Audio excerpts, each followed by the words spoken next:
All right. This is another episode of the Janus Oasis, and I'm Nola Simon. I'm the host.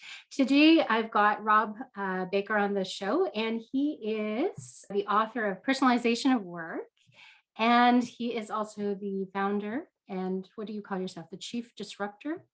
Chief positive deviant is Chief from positive deviant. as in a subset of positive psychology called positive deviance is all around how organizations and people are distinctive and different in positive ways and how we harness that. So I love the term, and that's why I've stolen it as part of my job title. Yeah, no, I think that's awesome. And your firm is Tailored Thinking, right?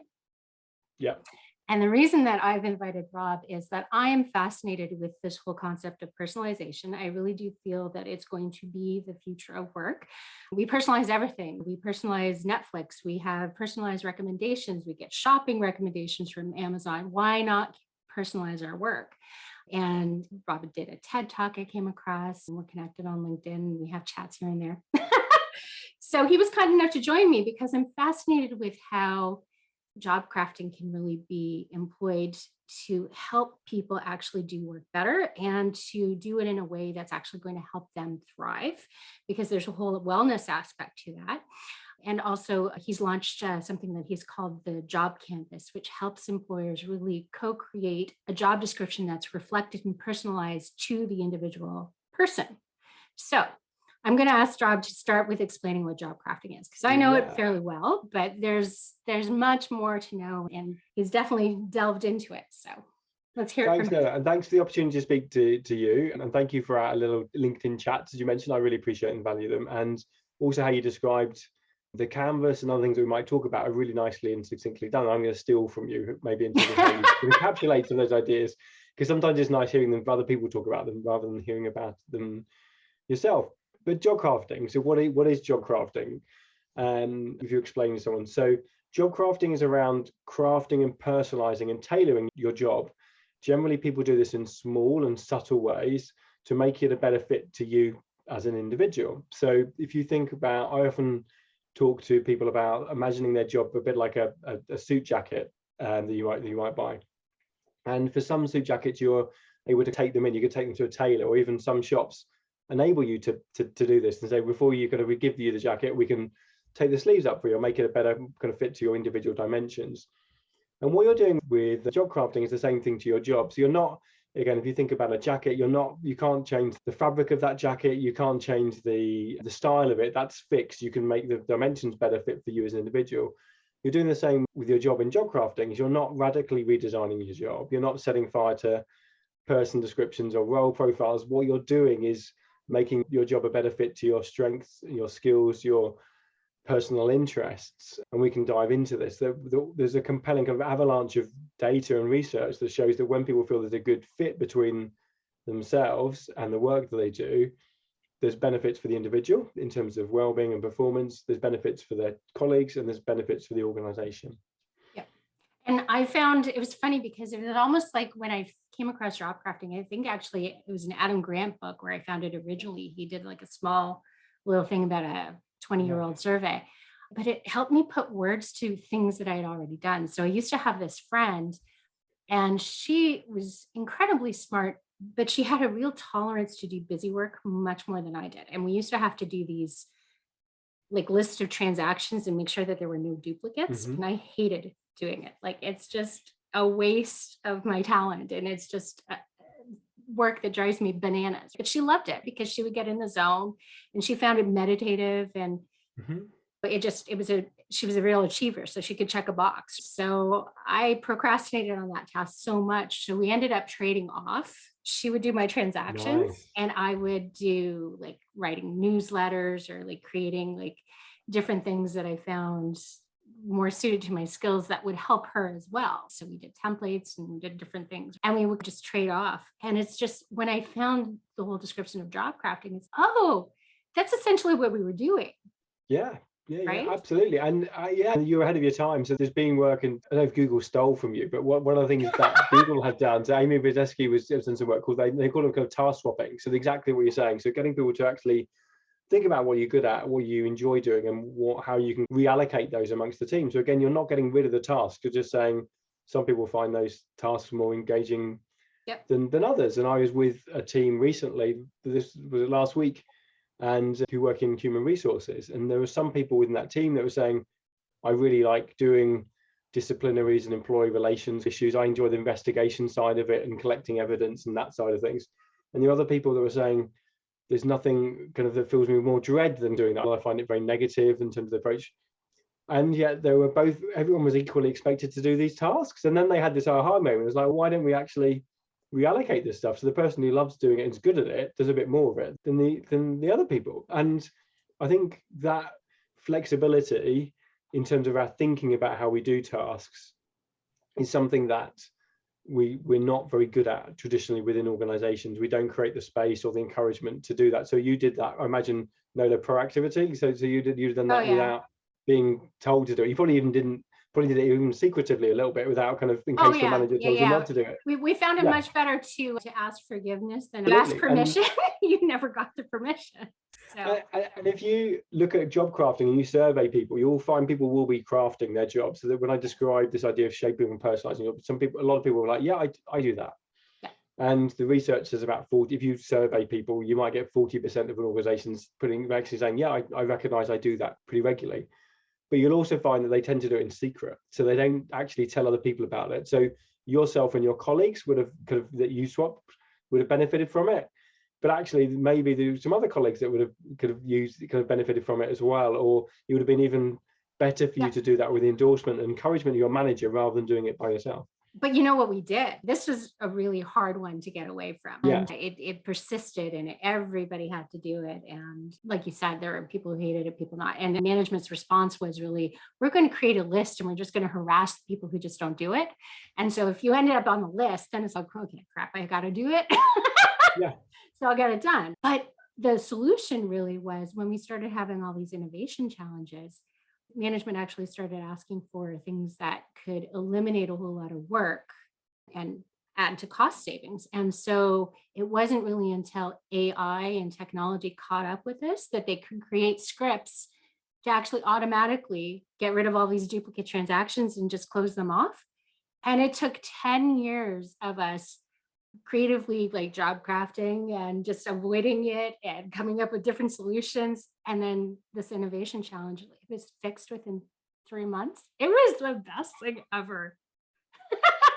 So yeah, and there's so many things like that. I think Yeah. that so I often talk about the why, the what, and the how of kind of work and what we do. And if you think about the how, there's so much stuff probably that we could do better and differently, but we don't. You have to wait for that innovation challenge to kind of for it to be taken seriously, because you'll find fixes if you're proactive and you're interested in terms of making it work better, but you'll do it as individuals or small groups. And but yeah, if we created that space and encouraging the kind of that reflection on a wider basis of organizations, there is so much benefits and there's so much opportunities to do things.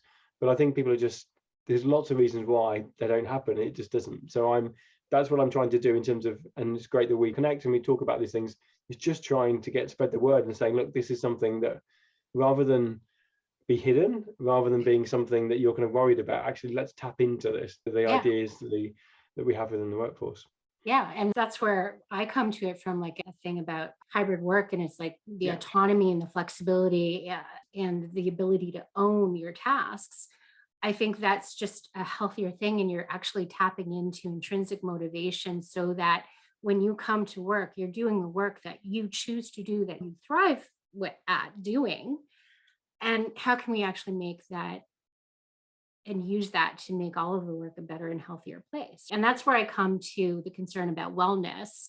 And we talked a little bit before we started recording about the pandemic forced people to be at home, and it forced them to work in a different way that wasn't necessarily the ideal way of working. So sometimes that work became longer, but it's also, what were you procrastinating? And then did you start dragging out your work? And then the time that you used to use for commuting, were you just not working efficiently? And that's where the productivity didn't necessarily decrease because you were working more. And I have a whole concern about how that affects wellness when we actually come back to actually return to office. Because if you are already using all that extra time and doing extra work, and not working efficiently. When you add in an hour and a half commute, my concern is, where does that work go? Is there Yeah. something that you can let go, right? Are organizations proactively working with individuals to rejig the workload so that it's going to be a healthier transition? So I know that's a very long description. There is a question in there. The question is, what do you think of that opportunity to use job crafting and your job canvas to be able to help organizations help their people Yeah. rejig their I work? think, yeah, so everything you said kind of resonates with me, I think, in terms of, and I think we're in an amazing opportunity. I think kind of if we seize it as an opportunity, I don't think everyone necessarily sees it as an opportunity, where we've gone, for a lot of us, have had our kind of been shackled to kind of working from home and having to work in a different way, but working from home has had to, for a number of us, and some of it has been very uncomfortable, has forced us to maybe do some of the work differently and in different directions. We've had an experience of doing things differently because we've had to. And now the kind of we're being unshackled a little bit in terms of, and certainly from the UK and the kind of the US and Canada, you've got more flexibility and autonomy in terms of where you do your job. There's an amazing opportunity to have the conversation about actually how can we design work in a way that works best for the individuals, the colleagues, and the organization. And I don't think they need to be mutually exclusive. I don't think it needs to be, this is going to work for the organization, but it's not going to work for the individual, vice versa. I think there's an opportunity to have that conversation. And so what I would be encouraging people to do, and with that, ideally with their teams and with the support from their managers, is to be really digging down into the things, to looking at the work and the profile of the work that people are doing, and think about actually kind of what is it I do, when do I do it, kind of where do I do those tasks best, what are the things that I can do to make me, from a wellness perspective, that kind of I know that really help me, underpin me working well. So in terms of, some people may have found that actually working from home, that taking a lunch break, if they can do it, getting outside from their house, it's been a bit of a game changer for them. It's something they didn't do when they went to the office because the commute was there. So it's okay, you've learned that about yourself. It gives you an energy. You don't have your 3 p.m. slump because you've gone out and had the lunch break. Yeah. How can you bring that? How can you bring that into your working patterns in the future, so you don't lose the good stuff?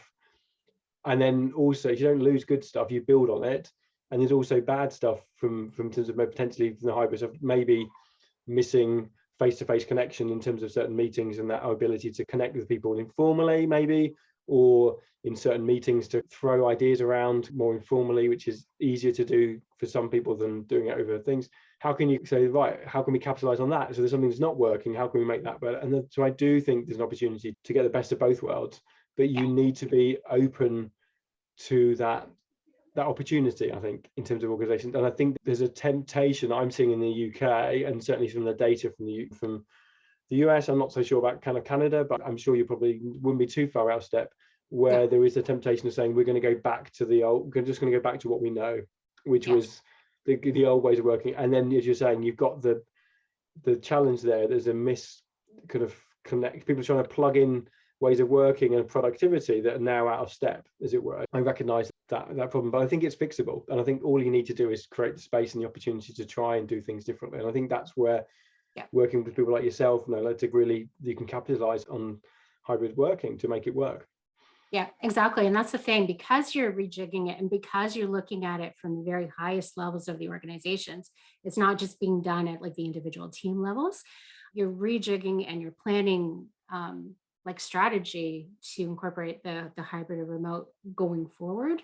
How does that make the office work? How does that allow you the time to look at that? I don't know if you've read Linda Gretton's new book. I ordered it from the UK because in Canada and the US, it won't be out until June. I've just started it, but you'll be interested to know that her very first step in her process, that's where she talks about purpose and looking at all the job families and going through this very same process. If you don't know who Linda Gretton is, she's actually one of the Thinkers 50, and she's really well respected in terms of redesigning work. So it's an excellent book so far, but yeah, she's in agreement with us. She doesn't know it yet, but she's in agreement with us. I'll add to that with the show notes. You can add the link to that with she wrote a great Harvard Business School review, which is this, I think it was the front page of their study, in terms of which is some of the things that lead into the book. I haven't read the book. I've heard a number of interviews with her. And again, I think there is I think the three of us, we can put ourselves on the same leg of paper. I don't think I'm comfortable doing that with myself, but with her, in terms of her depth of research, I think it's maybe not outstepped from what we see as practitioners, I suppose, if we're wearing a different hat. Yeah. Yeah. Oh, that's good. That's cool.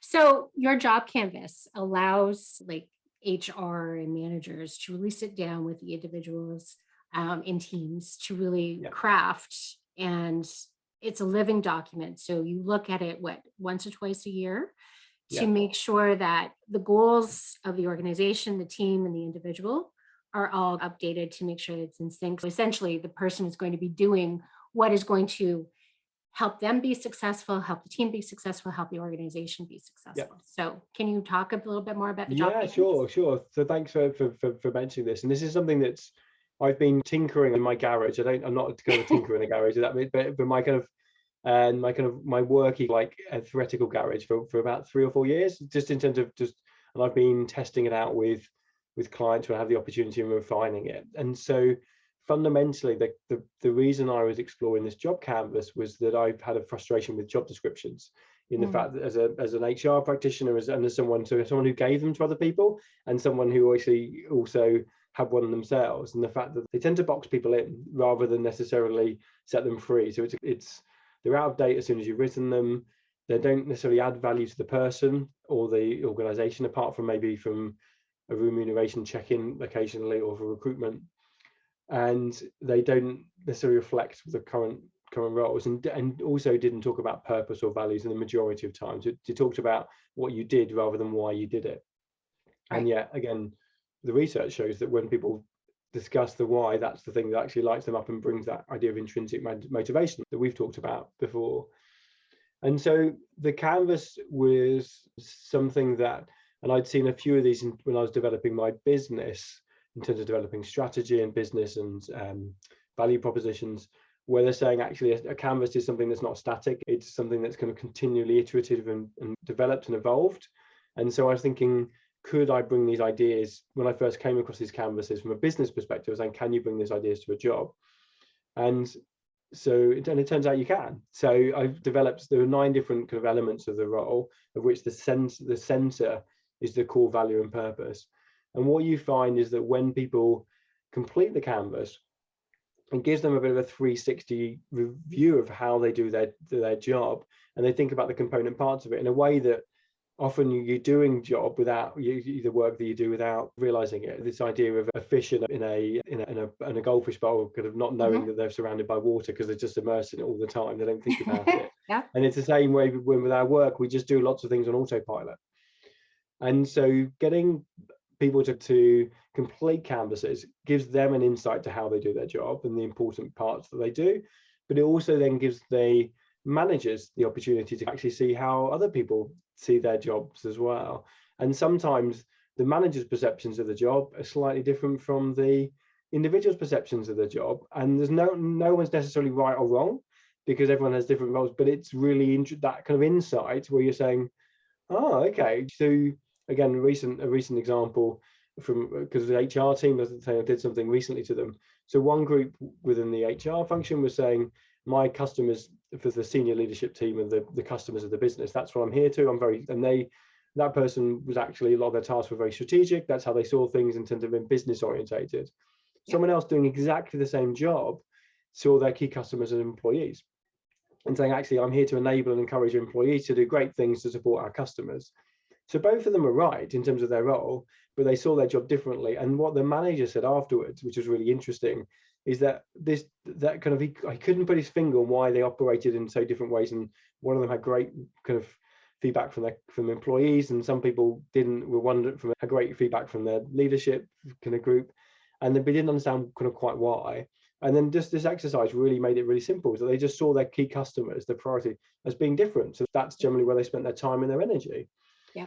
And so in terms of the kind of hybrid, coming back to hybrid work, or in terms of when we're coming back to looking at doing things differently, having this framework in place in terms of saying, what are the component parts of this job? And then maybe having that conversation about kind of what's the technology you need to do hybrid working well to make that work? What are the meetings of your tasks that you do that are best done in person or can be done remotely? What are the times of day that you need to be doing certain kind of aspects and things?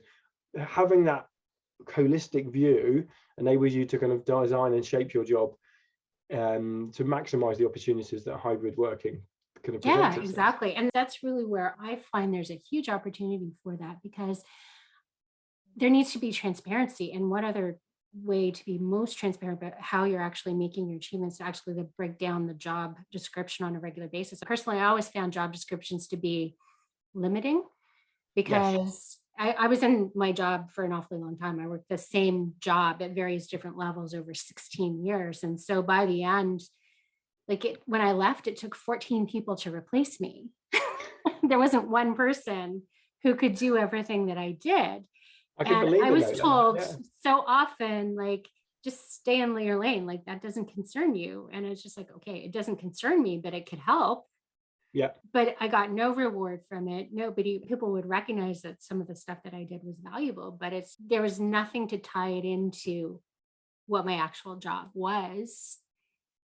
So it's just, I think that could have been beneficial. But there's also this visibility thing. I'm sure you've heard the comments about people, if they stay at home, they work from home, they work remotely, you're risking not being visible. People aren't going to know how to promote you.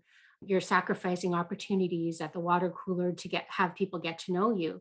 Well, if you're personalizing and individualizing your job description, and through that process, they're finding that you do your job in a unique way, and that skill set is really valuable and helps you stand out from other people. That's a huge way for you to become Yeah. visible, Yeah, right? absolutely. And I think we need to just build on that. I think often I understand this to a certain extent. The organizations treat difference as a bit of a threat or an inconvenience at best. So it's like, you want to do things differently. Oh, okay, it would be much easier if everyone did it the same way. Right. And but actually, if we turn it on its head, tapping into individuality and seeing that as a source of advantage and competitive advantage could be massive for an organization. So the way that I often think about it, if you think about your colleagues and people all having light bulbs above their head, like treating everyone the same means that you might get one person with their light bulb lit brightly, and then a lot of people might be dimmer because they're just not, the way they're working doesn't suit them.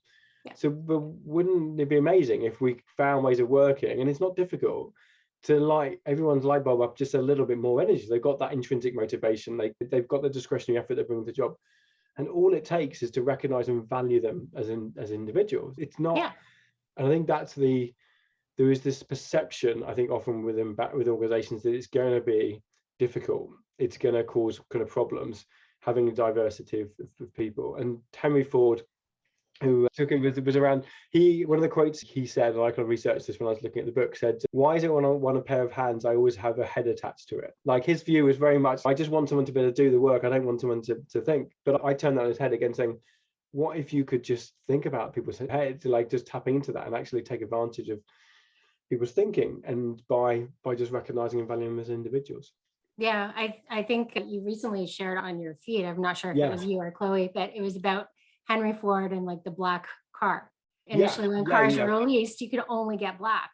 Yeah. But it was when the personalization and the customization of the cars actually exploded, and you could get different colors and you could get different options. And for me, it's like, how many cup holders do you have? You can never have enough cup holders. That's when the car really became a thing. The Yeah. industry exploded. But you have to think, your employees are really representative of your customers, right? So how can you create your business that is treating your employees as solely one way, and expecting your business to be able to adapt to the reality of the diversity of your customers? Oh, you're absolutely right. You're absolutely right. And I think that, again, I think intellectually you can understand it's happening, but I don't think organizations are going to recognize. We recognize our customers really value it when they get this, and it's great. We get great feedback when we allow Yeah. people to personalize things. So many advantages, and yet it's good enough for our customer. But we wouldn't want to do that internally, because it's going to cause problems and difficult. We don't know what's going to mean, And I think we've got. I think in the next 10 years, the organizations that we're going to see really thrive and to flourish as individuals, they're going to be the ones that actually really celebrate and tap into that and find a way to harness that individuality rather than treating it as that threat. And I really do believe, and we talked a lot about this at the start, that's going to be a game changer, I think. And I do think that hybrid working in particular is, there's such an opportunity to do this and to push through with that agenda if you as an organization have the courage and the confidence and the conviction to do. So I'm super excited about it, but I'm excited and optimistic about the opportunities, but I'm also realistic in the fact that I think that this will be a wasted opportunity for lots of people as well. And maybe that's why we're seeing the great resignation that we are at the moment, because people are saying, actually, do you know what, this isn't working for me, and so I'm going to find and vote with my feet and do something else instead. It's that whole aspect of choose your own adventure. I've seen more references to the books, the Choose Your Own Adventure, in the last year, actually even like the last 6 months, I have seen for years. They used to be my favorite books when I was a kid, but there's an aspect of gamification that we talked about briefly too, and we don't have time to get into right now, but you've got one life. You have to live it the way you want to live it, and you have to make the choices. And if you view all of these choices as like a large game that you're opting into, and you're personalizing and you're optimizing for what works best for you, the whole world's going to benefit.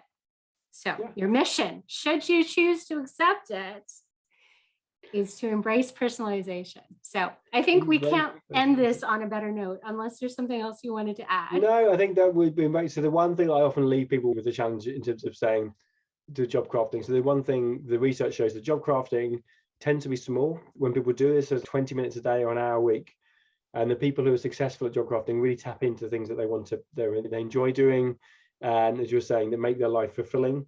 So my challenge to everyone listening will be saying, what's one thing you could do next week to make your job 1% better? So there was an experiment. We're not looking for 100%, just what's one thing that you can do that you think would make your job 1% better? And if we all did that, and we were all looking for those opportunities all the time, the world would be a very different place. Yeah. So I started writing on LinkedIn personally, and 5 years later, I'm interviewing you. And getting media interviews. Exactly. So there you go. And I think, we won't go sidetracked with a whole different discussion, but I think trying new things, trying things differently, you tend to find it benefits you, but there's unexpected outcomes, it benefits other people too. So I'm benefiting from this, as well, in terms of and the people that are tuning in and watching this, and others will benefiting from it as well. So although it's for you that you've driven this, there are benefits that come to others. And again, that's the thing we find with job crafting and personalization, is that when people do things that work for them, they'll find there's unexpected consequences that work for other people as well. I'm very much invested in role modeling. So I am not a teacher. I don't have that level of patience, but where I excel is blazing a path and role modeling. And that's how I do it. So fantastic. Anyways, I'm going to hit stop, but I really appreciate you joining me, and I'm super excited. I could geek out on this all day, but we have to end it now. So thank you. I appreciate it, Rob. Thank you, everyone. Thanks.